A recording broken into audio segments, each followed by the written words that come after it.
منصور دوانقی نے رات کا وقت تھا،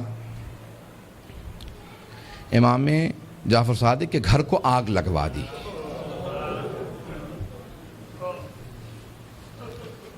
آج کل آپ نے دیکھا روشنیاں ہوتی ہیں، پانی کا نظام کچھ اور ہے۔ پرانے زمانے میں گھر میں کنواں ہوتا تھا، پانی نکالا جاتا تھا، چراغ ہاتھ میں ہوتے تھے۔ رات کا وقت تھا، امام کے گھر میں آگ لگا دی۔ امام کے جو خادم تھے نا وہ فوراً آگ بجھانے لگے۔ میرے طرف دیکھیے گا، ایک جملہ کہہ دوں، اس کے بعد صرف 2-4 منٹ 5 منٹ زحمت دوں گا آپ کو مصائب کی۔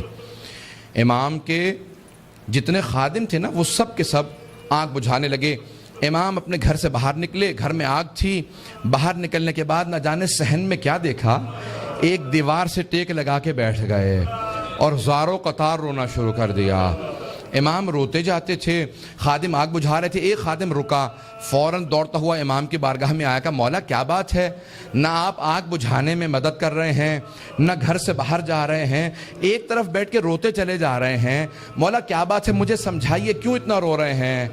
کہا کہ مجھے شام غریبہ یاد آ گئی، مجھے شام غریبہ یاد آ گئی۔ کہ مولا اس وقت شام غریبہ کیوں یاد آئی ہے؟ مولا نے اپنے خادم کو مخاطب کر کے کہا، تو دیکھ رہا ہے میری بیٹیاں سر پہ برقعے سنبھالے، کبھی صحن میں اس طرف سے ادھر جاتی ہیں، کبھی ادھر سے ادھر جاتی ہیں، کتنی پریشان ہیں۔ جب میں نے اپنی بیٹیوں کو صحن میں دوڑتے دیکھا مجھے میری پھپھیاں یاد آ گئیں۔ کہا مولا کیوں؟ کہا نہ میرے جد حسین سر پہ موجود تھے، نہ میرے چچا عباس موجود تھے، نہ علی اکبر سنبھالنے کے لیے تھے، نہ قاسم، اور سید سجاد میرے دادا بیمار پڑے تھے۔ جب خیموں میں آگ لگی ہر بی بی تڑپنے لگی، کبھی اس خیمے سے اس خیمے میں، کبھی اس خیمے سے اس خیمے میں۔ کہا جب ایک مرتبہ سارے خیمے جل گئے، امام سجاد کے خیمے میں آئے، مولانا پیش کر چکے، میں شام غریبہ نہیں پڑھوں گا۔ کہا مجھے شام غریبہ یاد آ گئی۔ عزیزان گرامی، میں صرف 2 روایات پیش کرنا چاہ رہا تھا۔ پہلے مولا نے کہا مجھے شام غریبہ یاد آ گئی۔ دوسرے، جب ایک مرتبہ عاشور کا دن تھا، امام کے گھر کے اندر عجیب و غریب عالم ہے، امام بیٹھ کے رو رہے ہیں۔ اتنے میں کچھ شیعہ آئے، کہا مولا کیا بات ہے، اتنے محزون ہیں؟ کہا حکومت اعلان نہیں کرتی آج عاشورہ ہے، میرے جد حسین کی مجلس کا دن ہے۔ وہ جو شیعہ آئے تھے ان میں سے ایک نے کہا کہ مولا آپ کو مجلس کریں گے؟ امام نے کہا ہاں۔ کہا تمہارے بابا مرثیہ کہہ دیا کرتے تھے، اشعار کہتے تھے، تم بھی شعر کہتے ہو؟ کہا ہاں مولا۔ کہا میرے جد حسین کی شان میں کوئی شعر کہا ہے؟ کہا جی مولا۔ کہا ذرا کچھ مصائب کے اشعار سنا دو، آپ بھی دوڑے پڑتے ہیں نا۔ امام نے کہا ہاں ذرا کوئی مصائب کا بند سنا دے۔ کھڑا ہوا پڑھنا چاہتا تھا، امام نے کہا رک جا، ابھی نہ پڑھنا۔ ایک مرتبہ ایک امام نے خادم سے کہا ذرا یہاں پردہ کھینچ دے۔ پردہ کھینچا گیا۔ امام نے خادمہ کو آواز دی ذرا میری ماں سے کہنا مجلس میں آ جائے۔ امام کی والدہ کا نام جانتے ہیں نا سب، حضرت ام فروا، سب جانتے تھے امام کی والدہ حضرت ام فروا ہیں۔ امام نے خادمہ کو آواز، میری ماں سے کہہ دے میرے جد کی مجلس ہو رہی ہے، مجلس میں آ جائیں، میری بیٹیوں کو آواز دے دو، میری بہنوں کو بلا دو۔ سب پردے کے پیچھے آ کے بیٹھ گئے۔ امام نے کہا اب مصائب شروع کر دے۔ اس نے مصائب پڑھنا شروع کیا۔ جب مصائب پڑھ رہا تھا، روایت کے الفاظ میں نے خود پڑھی ہے، مستند روایت ہے، بڑے بڑے علماء فقہا سے سنی ہے۔ مصائب پڑھتے پڑھتے ایک مرتبہ اس نے آواز سنی کہ امام کی والدہ کے بین کی آواز آ رہی ہے۔ حضرت ام فروا بین کرنے لگی، ہائے میرا جد مارا گیا، ہائے حسین مارا گیا، بین کرنے لگی۔ اب امام صادق سے برداشت نہیں ہو رہا تھا، آنسو بہ رہے تھے، ریش تر تھی، امام نے امامہ اتار رکھا تھا، تڑپ رہے تھے۔ وہ جو مصائب پڑھ رہا تھا نا وہ امام کی والدہ کے خاندان سے تھا۔ اس نے مخاطب ہو کے کہا اے ام فروا، اگر آپ زیادہ روئیں گی نا تو آپ کا بیٹا جعفر صادق آپ کو دلاسا دینے آئے گا، آپ کو سینے سے لگائے گا، آپ کے آنسوؤں کو صاف کرے گا، آپ کی چادر کو سنبھال کے رکھے گا۔ لیکن اے ام فروا، آپ کی پھپھیاں جب میدان کربلا میں رو رہی تھی، کبھی شمر تازیانے مارتا تھا، کبھی خولی تازیانے مارتا تھا. بس بھئی اجرکم اللہ، میں تمام کر دیتا. ایک مرتبہ روایت کے الفاظ یہ ہیں، سارے مدینے والے امام صادق کے دروازے پہ جمع ہو گئے. نہ جانے کیا ہو گیا، اس بلند آواز سے سب رو رہے ہیں. سب دروازے پہ آ گئے.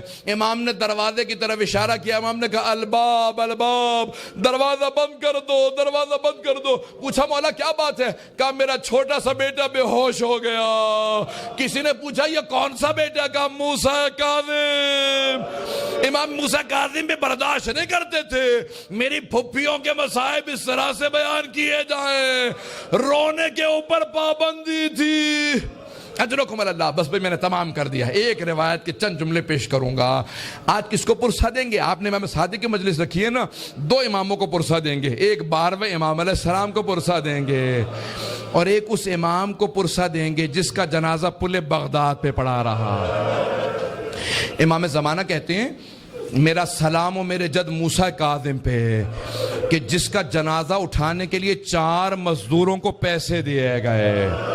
4 مزدوروں نے پیسے لیے، جنازہ اٹھایا. کہا 5واں ان کے سامنے چلتا جاتا تھا اور نعرہ لگاتا جاتا تھا ماتا امام الرفضہ، رافضیوں کا امام مر گیا. کہا جب پل بغداد میں دھوپ میں لاشا پڑا تھا امام رضا پہنچے. کہا ہٹ جاؤ میرے غریب بابا کے لاشے پہ، میں مدینے سے آیا ہوں. آج ذرا مل کے کہیں گے اے مولا آپ کو پرسہ دینے آئے. کس کا؟ صادق آل محمد آپ کے بابا کا. پیش کروں؟ آخری جملے سن لیجئے. بس بھئی منصور دوانقی ملعون نے امام کو زہر بھیجوایا. کیسے دلوایا؟ جب ایک مرتبہ سادات حسنی کو گرفتار کرنے لگے، 60 سے زیادہ ایک مرتبہ سادات کو گرفتار کیا. امام کے کان میں آواز پڑی. محلہ بنی ہاشم اکٹھے تھا نا، سارے بنی ہاشم اکٹھے رہتے تھے. امام کے کانوں میں آواز گئی. کہا ارے ان سادات حسنی پہ اتنے پہلے ظلم ہو چکے ہیں، دوبارہ انہیں قید کیوں کیا جا رہا ہے؟ امام اپنے گھر سے باہر نکلے. سر پہ امامہ نہیں تھا، پاؤں میں نالین نہیں تھے. بڑی تیزی سے آگے بڑھتے ہوئے امام نے روکنا شروع کیا. کہا رک جاؤ. سب کے ہاتھوں میں زنجیریں تھی، پاؤں میں بیڑیاں. بنی عباس کی فوج تھی، سب کو دستگیر کر کے گرفتار کر کے لے جا رہی تھی. امام نے کہا رک جاؤ. امام حسن مجتبیٰ کی نسل پہ بڑے ظلم ہوئے ہیں. ایک مرتبہ کسی ملعون نے ایک تازیانہ اٹھایا. تازیانہ اٹھانا تھا، امام کی پشت پہ تازیانہ مارا. امام کا کرتا چاک کیا اور دوبارہ 2-3 تازیانے مارے. امام زمین پہ آئے. اس وقت امام بزرگ تھے. بس میں اس سے زیادہ نہیں پڑھ سکتا. امام نے پلٹ کے ایک مرتبہ ایک جملہ کہا کہ ہم نہیں چاہتے ہمارے جد کے حرم میں خون بہایا جائے، اس لیے ہم اپنے شیعوں کو جنگ کی اجازت نہیں دیتے. تم اس بات کا ناجائز فائدہ اٹھاتے ہو. ایک مرتبہ کسی نے کسی تازیانے کے اندر زہر ملایا. بس امام کا جو زخم تھا اسی زخم کے اوپر تازیانہ لگا. امام نے آواز دی مجھے میرے گھر واپس لے جاؤ. ایک مرتبہ سارے بیٹوں نے اٹھایا، امام کو گھر لے گئے. اب میرے طرف دیکھیے گا، میں آخری جملہ پیش کر رہا ہوں. میں نے مصائب تمام کر دیا. مولا آپ کے بیٹے آپ کو اٹھا کے گھر لے آئے. ایک بیٹا بار بار رخسار پہ رخسار کو رکھتا تھا، بار بار کہتا تھا میرے بابا کو پانی پلا دو ذرا، مولا کربلا میں آ کے دیکھے. ایک 72 کے لاشیں اٹھا کے لانے والا بھوکا پیاسا ذوالجناح کی پشت سے زمین پہ آ رہا ہے. الا لعنت اللہ علی القوم الظالمین وسیعلم الذین ظلموا ای منقلب ینقلبون. بس بھی وقت نہیں تھا کہ میں تفصیل سے پیش کرتا. ہاتھوں کو بلند کریں گے، 2 جملے دعا کے پیش کروں گا. پروردگارا، واسطہ امام جعفر الصادق کے اس تابوت کا بڑی تعظیم سے اٹھایا گیا. ہزاروں کا مجمع تھا، سب کاندھا دینا چاہتے تھے. ہاتھوں پہ تابوت چل رہا تھا کہ ایک مرتبہ جنت البقیع تک پہنچا. امام موسیٰ کاظم علیہ السلام نے بڑی تعظیم سے شان و شوکت سے کہا ہٹ جاؤ، میرے دادا کے پہلو میں میرے بابا کی قبر کو تیار کرنا. بڑی تعظیم سے قبر مطہر میں اتارا گیا. میرا دل کہتا ہے کہ امام صادق بہت رو کے کہتے ہوں گے اے میرے بیٹے موسیٰ کاظم، آج بڑی تعظیم سے مجھے تو دفنا دیا، لیکن میری نگاہوں میں آج بھی میرے جد حسین کا لاشا ہے کہ میرے دادا سید سجاد لاشے کے ٹکڑوں کو کیسے جمع کر رہے تھے. پروردگارہ، سید الشہداء کی عظمتوں کا واسطہ، امام صادق کی عظمتوں کا واسطہ، دنیا میں امام زمانہ کا ظہور میں تعجیل فرما، ظلم کا خاتمہ فرما، داعش کو طالبان کو غارت فرما، آل سعود کو آل یہود کو غارت فرما، مومنین کی حفاظت فرما. ربنا تقبل منا انک انت السمیع العلیم بحق محمد وآلہ الطیبین الطاہرین المعصومین.